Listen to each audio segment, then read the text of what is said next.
Comme j'étais, je ne dirais pas dyslexique, mais je l'ai toujours, difficile de m'exprimer. J'étais très tranquille, personne ne me parlait, voilà, je ne gênais personne. Conclusion, je ne me suis pas développée comme les autres.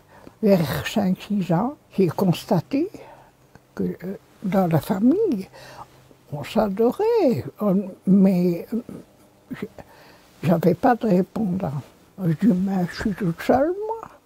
Et c'est ici que le difficile à croire peut intervenir. J'ai entendu, mais je me suis renseignée dans Londres, hein, parce que personne ne devait savoir. J'ai constaté que, bon, pour être ermite, il fallait tout de même être religieuse. Et que de toute façon, l'Église n'acceptait pas de femmes ermites. Donc, comme je souhaitais être ermite missionnaire, je veux toujours être missionnaire. Mes parents n'étaient pas contre ni pour, ils ne savaient rien. Ils l'ont su quand j'ai dit à 18 ans que je souhaitais être religieuse. Ma mère était heureuse, papa était beaucoup plus réticent parce que pour papa, il fallait des enfants. Je suis entrée au couvent en 1943. J'avais 21 ans. Je ne connaissais rien de la vie religieuse. Rien. Je savais que je voulais être avec lui, puis c'est tout, mais ça a été un émerveillement. Et au moment de prendre la décision de faire les vœux, j'ai dit, écoutez, je ne suis pas certaine de rester chez vous, parce que je voulais être ermite.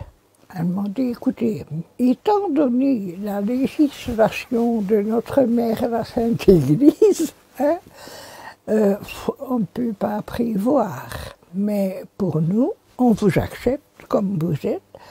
Et le jour où vous trouverez à réaliser votre appel, je partirai.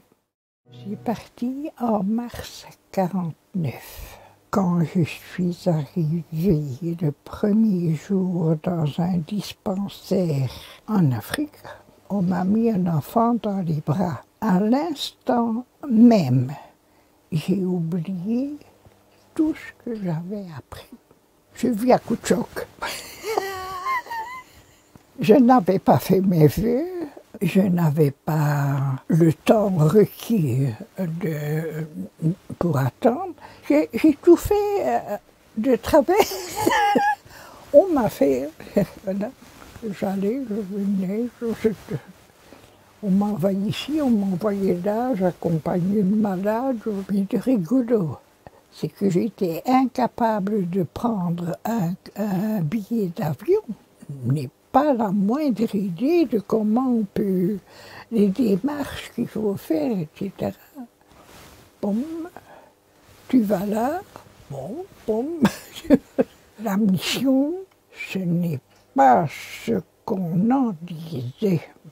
C'était la colonisation avec l'aide de l'État. Si tu faisais ce que l'État disait, très bien, tu avais tout ce que tu voulais. Si tu t'avisais d'avoir une autre idée, pas question. Et la dernière fois que je suis revenue, c'était en juin, les religieuses qui m'avaient dit que je pourrais réaliser ma sortie du couvent, qu'elles sont mortes. Pas de papier, aucun témoin. Alors, les nouvelles supérieures, pas question. À l'époque, avant le dernier concile, que vous n'avez pas connu, vous êtes beaucoup trop jeune. Dès que les papiers de la fin du concile ont paru, que la vie érémitique était pour tout le monde, j'ai pris le papier, je suis allée à l'évêché. J'ai dit voilà, Voilà 53 ans que j'attends. Elles ont été bien obligées puisque l'évêché était d'accord. Et puis, la supérieure d'alors m'a promené partout où il y avait un nom Ermitage. C'était 3 pierres, c'était tout ce qui restait d'Ermitage, mais c'était Ermitage. Alors, j'étais dans la bibliothèque, dans les plus vieux papiers, il y avait un petit carnet avec les adresses de... Il me fallait une chapelle, parce que pas de bon Dieu, pas d'ermite. Et j'ai trouvé Torny. Et j'ai téléphoné au bourgmestre et le 3e jour, le mailleur était là au couvent pour me dire « Je vous attends ».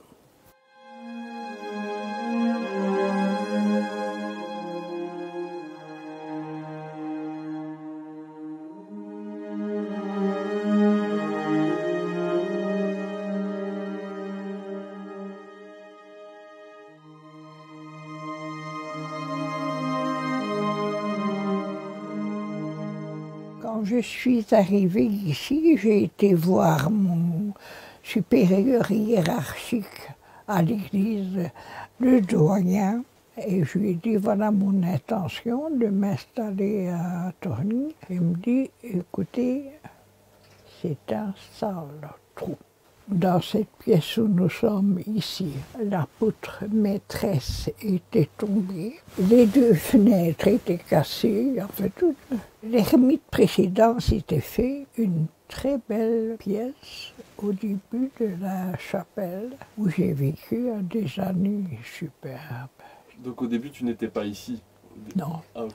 Non, parce qu'il n'y avait rien. Mais il n'y avait rien d'autre côté non plus.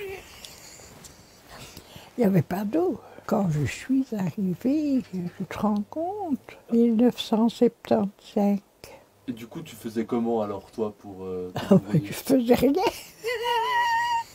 Je suis arrivée ici au mois d'août et j'ai eu l'électricité pour Noël par un jeune ingénieur qui sortait de l'école ici tout près là.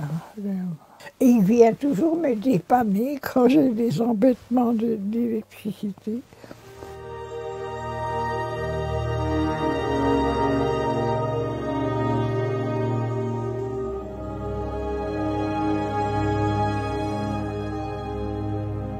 Je vais dans toutes les maisons et je vais dire bonjour. Et que je suis là et que si ça dit quelque chose, on peut, voilà. Tout le monde m'a reçu, sauf une personne.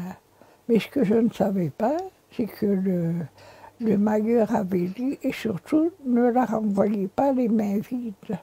Ce qui fait que je me ramenais avec des tas de paquets de macaroni. J'ai découvert alors la rue que j'ai appelée la rue des Veuves. Il y avait 5 maisons, c'était 5 veuves. On ne voit personne.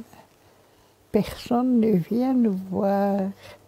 Alors j'ai pris l'habitude, le vendredi, l'après-midi, j'allais voir ces personnes-là. Je n'ai jamais envisagé la solitude. Je n'ai jamais été seule, tu comprends? J'ai des journées sans voir personne, ça ne me pèse pas.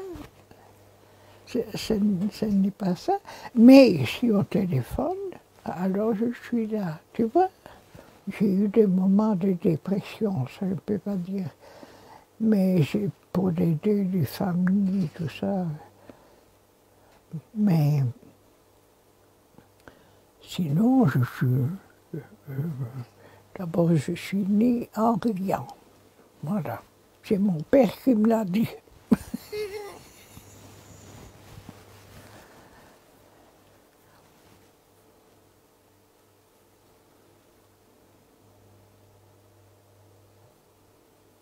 J'ai passé des années merveilleuses. Merveilleuses. Maintenant, je ne fais pas grand-chose. Je me laisse faire. Je sais à peine marcher. Je ne peux aller à table que s'il y a quelqu'un avec moi pour m'aider, tu vois. Alors je suis assise ici, je fais des mots croisés, je prie, je prie, je lis, je lis. Et puis je prie. Je n'ai jamais douté que c'était ma vocation, donc que ça se réaliserait. Je n'ai jamais douté. Je suis toujours heureuse parce que je suis toujours là où je dois être, quoi qu'il arrive. Voilà.